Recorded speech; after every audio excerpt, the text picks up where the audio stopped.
So, 2023 NASCAR playoffs. We're basically at September right now, waiting for the first race of the playoffs. It seems like just yesterday we were waiting for the 500 to start in February with the duels and whatnot, but here we are. We have our 16 drivers and everyone. So, this playoffs, last year seemed a little bit more uncertain of who the champion would be. I know Chase Elliott was coming in really strong, but he ended up kind of having a rather mediocre playoffs. But regardless, there's quite a few guys you could argue are having probably the best season so far, like Truex, Byron, Hamlin. They're all rather strong. And also Chris Buescher coming in hot at the end of the regular season. He's looking to carry this momentum into the playoffs, and also what his team owner Brad Keselowski could do, maybe winning at one of the plate tracks during the last 10 races, break that winless streak. Would be nice to see him win again at Talladega, but we'll see. So, yeah, there's quite a few storylines heading into the playoffs, and I'm sure it'll be a pretty good one. So, without further ado, let's get to my picks. So, first round outs, I have Tyler Reddick, Ryan Blaney, Ricky Stenhouse Jr., and Michael McDowell. So, Michael McDowell, I feel like, has the overall worst speed out of anybody in the playoffs this year. He also has the worst finishes. When I was looking back at the tracks, I don't think he's particularly a standout at Darlington or Kansas and Bristol. It was last year, and now we only really get 1 year per paved Bristol race, so there's not too much of a sample size there. But I think Michael McDowell is a first round out, unfortunately. Ricky Stenhouse Jr., had a under the radar season with his consistency along with the Daytona 500 win. But once again, I don't think he has enough speed, pure outright pace to get past around the 16. Now, I could be wrong, but I don't think he's going to be able to get past around the 16 personally. Bristol's a good track for him, of course, but I don't think he would be competing for the win. I don't know if he's really shown pace to do that, at all this year, honestly. So, yeah. Then Ryan Blaney. He's also had an under-the-radar year, but I guess for worse reasons than Ricky Stenhouse Jr., just because I feel like Penske in general hasn't shown a lot of speed this year. But also, even compared to last year, Ryan Blaney, he arguably had a better year last year because he showed a lot of speed at different tracks, but he just couldn't get the deal done. Now, of course, he has his Coke 600 win, but this is just not the year for the 12 team, in my opinion. They have some decent finishes in the spring races, but I don't think it's going to be enough to get to the round of 12. And then I really struggled between Tyler Reddick and Joey Logano for last one out. But I picked Tyler Reddick because I think he has speed, of course, but I think he's just going to make too many mistakes in the first round to make it out. And also, I feel like even though Logano's had a down year for him, I feel like that he has the ability to step it up a bit in the playoffs so that he won't be a first round out. I don't know if he's ever been a first round out in his career in the knockout playoffs. So I don't think he's going to start this year. Although I was also considering Bubba Wallace. But I think Bubba, he had some great speed in the spring races. He had top fives at both Darlington and Kansas, so I think he'll make it out. But Tyler Reddick, I don't know. Both 23XI cars could roll off the truck with a lot of speed, but I think Tyler Reddick is just a bit too error prone for him to be making it out of the round of 16. But I think it's going to be very close between him and Logano. So for my round of 12 outs, I have Kevin Harvick, Bubba Wallace, Ross Chastain, and Joey Logano. Kevin Harvick this year, I feel like the only race I really saw him display outright winning speed was maybe Phoenix and maybe Daytona this past week. But A lot of different people can win Daytona, so I don't know if I'd want to call that winning speed. Kevin he's been dragging that SHR car to places it doesn't belong, kicking and screaming into the top 10, doing a great job this year. But overall, that outright pure winning pace, I don't think I've really seen it too much. So unfortunately, I think he's going to be out in the round of 12, and it'll be, I don't know if it'll be exactly close. I think this is the end of the road for Happy here. Bubba Wallace. Bubba Wallace, I think he'll have a strong first round. He has top 5 finishes at the tracks in the spring. But I think this has potential to be a bad round for him in terms of being a road course, and also Talladega. He might end up just getting crashed out. So I feel like he could just have a bipolar playoffs, and the first round could be great for him, and people might think that he'll be able to carry that momentum.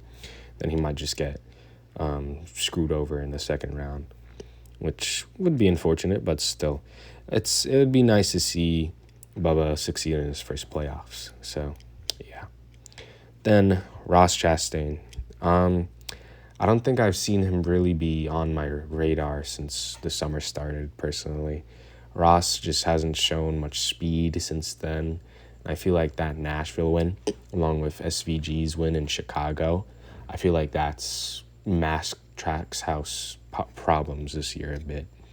They haven't been on par with the bigger teams this year. They're a bit behind the 8 ball, and that's perfectly fine for, a third-year team.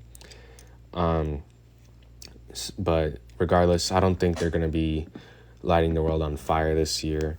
Unless that they're just, kind of messing around during the summer, testing out different setups, and in the playoffs they come back rejuvenated. But I don't know. I'm not too convinced by the one team this year. I think they'll be out in the round of 12. I think it'll be a shock to some people, and I feel like it'll be a kick in the ass for the whole one team and that whole organization to turn it around for next year. Now, Joey Logano, the 22. So every even-numbered year, Joey Logano makes a championship 4. This is an odd-numbered year, so yeah, that kind of explains it. But also, I just haven't seen him have great speed in a long time. It feels like it's been so long since we saw him win Atlanta. And, of course, he finished second at Texas last year. He could win Talladega easily. But I don't think the 22 has shown great speed this year, and I feel like he'll just be out in the round of 12. It's not a championship hangover per se. I just feel that Penske as a whole has been a bit down this year, and Joey Logano's kind of had to deal with Ford being on the downswing, except for recently, but I feel like that's been more of a Roush thing than anything else. So, yeah. So, out in the round of 8, I have Brad Keselowski, Christopher Bell, Kyle Busch, and Chris Buescher. So, Brad Keselowski.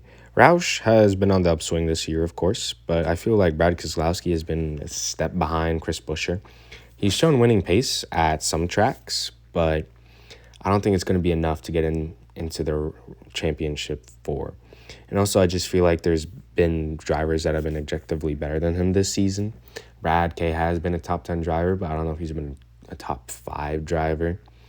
So there's that. I just don't think you'll have enough to make it into the round of 4, unfortunately. But it's been an insane upswing for the Roush boys, and it's nice to see that a former team has been able to, start competing again. But I think this is where Brad Keselowski's playoffs end. Christopher Bell, he has shown some pretty decent speed. He's gone a little bit unnoticed this season. He's finished, I believe, 5th or 6th in the driver's standings. He was 4th for a very long time, but he didn't have a top 5 for months after his win at the Bristol Dirt Race. But I think that this is also where his playoffs end. He's had decent finishes at all the tracks in the round of 8, but I don't think he's going to be able to have enough to pull out some magic for the championship four. Although, of course, he made it into the championship four last year. But I don't know if Christopher Bell will go on another, back against the wall tear like he did last year. Although that would be interesting to see if he did, if he has that clutch gene installed in him. But, yeah, I think Christopher Bell, this is where his season ends. As for Kyle Busch, he's definitely been good this year compared to last year. But Kyle Busch, the reason why I don't have him in the championship four is that the rounds at Vegas, Miami, and Martinsville. Miami, I feel like, is almost a surefire lock for Kyle Larson to win. So that's one spot taken up. He also finished second at Las Vegas, and Byron won that.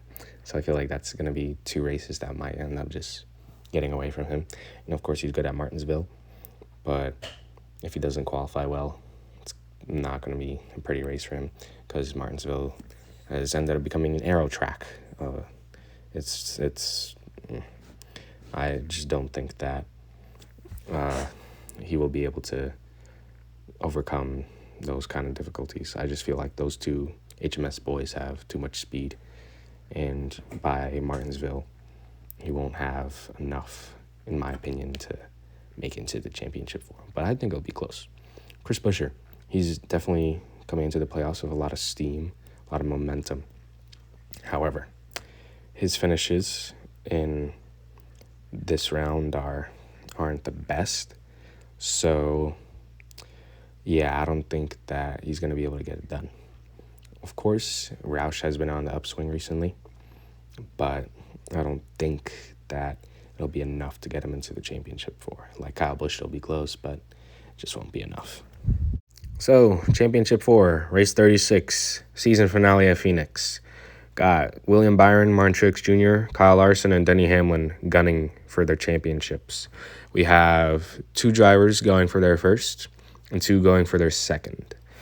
We have Denny Hamlin, still the proverbial bridesmaid, it seems like, still looking for his first ring. We have Kyle Larson looking for another to back up his 2021 win. We have Martin Truex Jr., the driver who seems to be aging like fine wine, who's had an incredible year. Honestly, just an incredible seasons ever since 2017, 2016. He's just been lights out. And then William Byron, the breakout kid, just like Jeff Gordon, 1995. Personally, I think it's going to be between the HMS boys for this race. We saw them both kind of dominate the race in the spring, along with Kevin Harvick sprinkled in there. I think Kevin Harvick will probably end up finishing in the top 5 to end his career, much like Jimmy Johnson in 2020, or so we thought at least. But in the end, I have William Byron winning the 2023 NASCAR Cup Series Championship. William has shown an immense amount of speed all throughout the year. He's had a lot of wins. He's gotten a lot of lucky streaks. I think that he's going to end up hosting the trophy at Phoenix. He's primed, in my eyes, to have an amazing playoff run. For the 10 tracks, looking at his previous finishes, only 3 of them were outside the top 10, and only 1 of them was outside the top 20 entirely. I think William has potential to go on an insane tear in this playoffs, but of course, there's going to be other drivers who are going to be looking to give him a run for his money, but I think William Byron captures the gold for Kendrick this year. I think he gets the win over the rest. And yeah, it's my 2023 predictions. It's kind of crazy that we're already at the end of the season pretty much, but yeah, I'm looking forward to seeing how this all plays out and how many predictions I got wrong. But yeah, all right. Let's see how this all goes, guys. Feel free to leave your predictions in the comments below.